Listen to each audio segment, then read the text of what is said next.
hooyada ee ka baafisay wiilkeeda xasan cali samo nala soo sheegay inuu dhintay. إنا لله وإنا إليه راجعون إنا لله وإنا إليه راجعون إنا لله وإنا إليه راجعون waxaan halkan rabaa inaan tacsiyad tiiraanyan leh uga diro hooyo luul xasan maxamed oo wiigan dhexdiisii aan iclaamiyey oon halkan ka sheegay oon ka baafiyey oon dhahay walaalayaal aan garab istaagno oon la raadino wiilkeedii la waayey 2019kii baa la waayey waddanka Turkiga magaalada Ankara inuu ka baxay uu u sii aaday Yurub si uu macnaha tahriib ugu gala Yurub ayuu xagga u aaday wiilkii waa la la'yahay 2019kii ilaa maalinkan maanta ah waa la la'aa waa muddo ilaa 3 sano iyo wax la jira ah wiilkii ayay hooyadu imaaday janaal ka mid ah ayaa u timid waraysi ayaa laga qaaday baafin ayaa loo sameeyey hooyadu aad ayay u cabatay aad ayay u oyday waxyaabo yaryar oo maqtacyo oo ka mid ah hadalladeediina waan idiin keenay anoo ilaalinaya shuruucda YouTube-ku uu leeyahay muuqaalada dadka kale leeyahay inta aad ka isticmaali karto waxaan ka raali gelinayaa horta koobaad dad badan ayaa ila hadlay oo waxay dhaheen muuqaalka oo dhammaystiran maxaad noogu soo gelin weyday ama muuqaalka oo hooyada hadalkeeda aan ka boganayno runtii ma suuroobayso oo dadka shuruucda YouTube-ka yaqaana way yaqaanaa dadka kalena waan u sheegayaa haddaan idiin faa'iideynayaa lama ogolo waxaa jirta in loogu talagalay inaad ka isticmaali karto oo aad u yar intaasaa lagaaga ogol yahay marka ma isticmaali kartid qof kale wax uu leeyahay marka waxaan idiin sheegayaa walaalayaal waan idinka raaligelinayaa haddana waa idinka raaligelinayaa marka waxaan idiin sheegayaa oo soo dhagaysateen gabadh walaashii ah wiilkii aad garanaysaan wiilka magaciisa wuxuu ahaa xasan cali samow maxamed xasan cali samow maxamed hooyo luul ayaa raadinaysay xasan maxamed ayaa raadinaysay wiilkeedii ayuu ahaa wiilkeedii ay aadka u jecleed ayuu ahaa 2019kii inuu Turkiga ka baxay mar uu intuu Turkiga ka baxay dhexda Belgiumka laga soo celiyey Turkiga dib loogu soo celiyey u sheegay hooyadii haddana uu yidhi mar labaad baan laabanaynaa isagoo oo raba inuu waddamada Yurubta galo oo tahriib uu ku galo ayaa ugu wardamaysay 3 sano iyo wax la jira ayaan laga warhelin wiilkaas hooyo ayadoo ooyeysa ayay imaaday social mediaha way oyday innaguna waxaan soo qaadanay maqtacyadeedii qayb ka mid ah sawiradeedii waxaa dhaanay hala baafiyo meel uu joogo wiilkaaba aan hooyada u keenna ayaan isku ogeyn Soomaalidu way dhaqaaqeen way dhaqaajiyeen alxamdulilaahi rabbil caalamiin waxaa imaaday arrin naxdin dhinac kale markii laga fiiriyana farxad iyo qalbigii inuu maaragtay rijadiisii iyo niyadiisii soo ururto keenay wiilkii hooyadii taleefankeedii waxaa soo wacay wiil markaasuu wuxuu yidhi welibana gabadhaa ka qabatay walaashii ah oo WhatsApp-ku ka soo wacay waddanka Sweden wuxuuna yidhi waxaan kula xidhiidhinayaa habaryartay oo wiilka xaaladiisa ka warhaysa xaaladda wiilka ayayna ka warhaysaa gabadhii oo intaa inoo sheegaysa bal ila dhagaysta wuxuu dhahay habaryartay oo Sweden joogtan kugu xiriirina ayada akhbaarkaaga hayso waa dhagaysateen hadalka gabadha ay tiri waxay tiri wiilku wuxuu ila xiriiriyay habaryartii ayuu ila xiriiriyay habaryartii markuu wiilkii la xiriiriyay gabadhii waxay tiri aniga waxaan wiilkiina sawirka aan ka arkay sawirkaas sawir u eg ayaan waxaan arkay wiil ku dhintay waddanka Belgium ku dhintay oo yaala meesha dadka meydka la dhigo dhakhtar ah yaala sababtuna waxaan ku ogaaday bay tiri gabadhayda oo isku mar ay ka soo baxeen Turkiga ay Belgiumka soo wada galeen ayaa ayaduna meyd ku noqotay oo ku dhimatay waddanka Belgiumka marka meydkeedii ayaan lawyer u qabsaday lawyerkii markaan u qabsaday waxaa la ii ogolaaday gabadhayda meydkeeda si aan u aasto markaan meeshii tagayna wiilkan Soomaaliyeed ayaan arkay meydkiisa oo yaala marka iyadoo la ii diidan yahay ayaan sawir ka soo qaaday kadibna nimankii mukhallasiinta ahaa ee waddankan soo geliyey ee dhaqaalaha ka qaatay ee Soomaaliyeed ayaan la xidhiidhay. waxaan dhahay wiilkan meydka ah ha loo raadiyo, dadkiisii iyo qaraabadiisii iyo ahalkiisii ha lala raadiyo ayaan ku dhahay bay tiri. qarsoodi abay hooyadani ku qaaday sawirka wiilka, kadibna waxay u soo dirtay mukhallasiintii. mukhallasna maxaad ku taqaanaa? niman naxa maaha, waa niman dhaqaalo uun qaata. soomaalinimada iyo dub walba ay kula wadaagaan dhaqaalahooda ayay fiirsadaan, ma ayna sii raadinin ehelkii. haddaba ilaahay mahaddii sawirkii meydka oy weligeed haysay oo 3 sano iyo xogaagaaba hooyadaasi haysay, waa hooyo khayr qabta, Sweden ayay ku nooshahay, waa hooyo aad u wanaagsan runtii.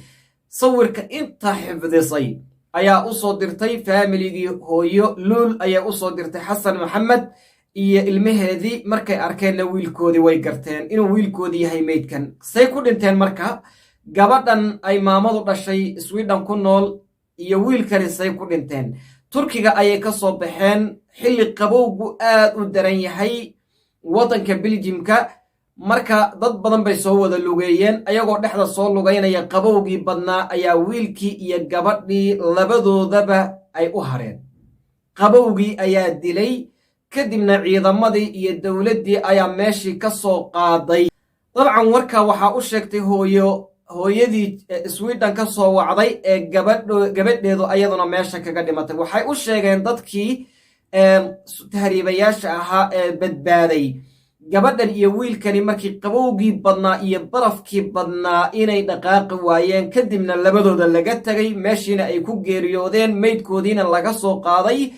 dadkii Belgiumka ay ka soo qaadeen, dhakhtar Belgium ku yaalana la dhigay meydkoodii. gabadhan hooyadeed markiiba way ka warhaysay, dabcan xaalkeedii la socotay. waxay joogtay waddan hormaray ayay joogtay. gabadheedii way daba gashay, ilan gabadheeda waxaa laga yaabaa inay iyadu soo tahriibinaysay.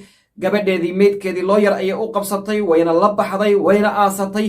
laakiin wiilkan ayay meesha kula kulantay. sawirka xatooyada ayayna ka soo qaaday. alxamdulilaahi rabbilcaalamiin. sawirkii maanta hooyo luul xasan maxamed way aragtay, waxayna ogaatay ayada iyo ilmaheediiba canugoodii ama wiilkoodii baariga ahaa ee hadda ka hor aynu ka soo sheekaynay muwaasafaadkiisii iyo tilmaamihiisii, iyo inay hooyo agoonnimo ku soo korisay, iyo inay hooyo canug ay aad u jeceshahay ilmaheeda ugu jeceshahay inuu ahaa.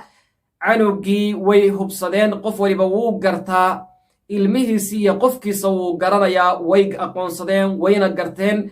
hooyo marka tacsiyadii ayay dhigtay, tacsidii wiilka sida dhaqanka Soomaalidu yahay ayay u fadhiisatay. waxaana dib ula hadashay social mediahi mar labaad. gabadhii walaashii ahayd ayaa la hadashay.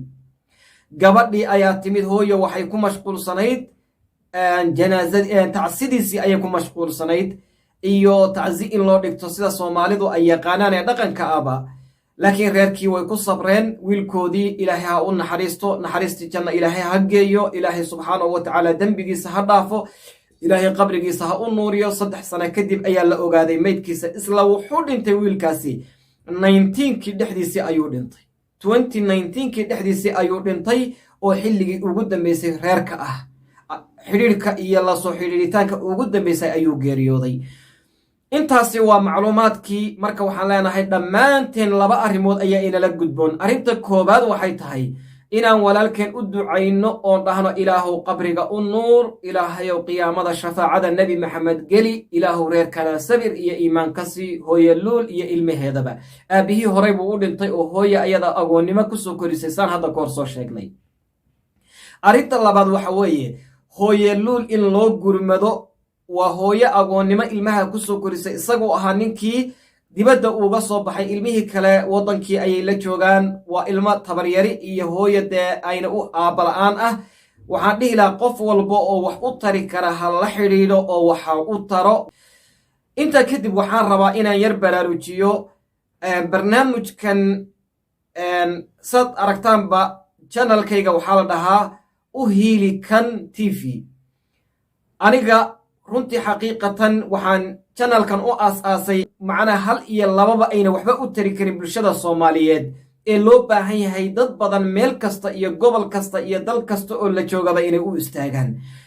waxaad og tihiin balaayiin qoys, aniga qoysaskayga ka mid a, reerkayga ayaa ka mid a, faamiligayga ayaa ka mid a, ayaa dad badan laga la'yahay. dadkaasi tahriib iyo meel unba ugu dambaysay dadkii.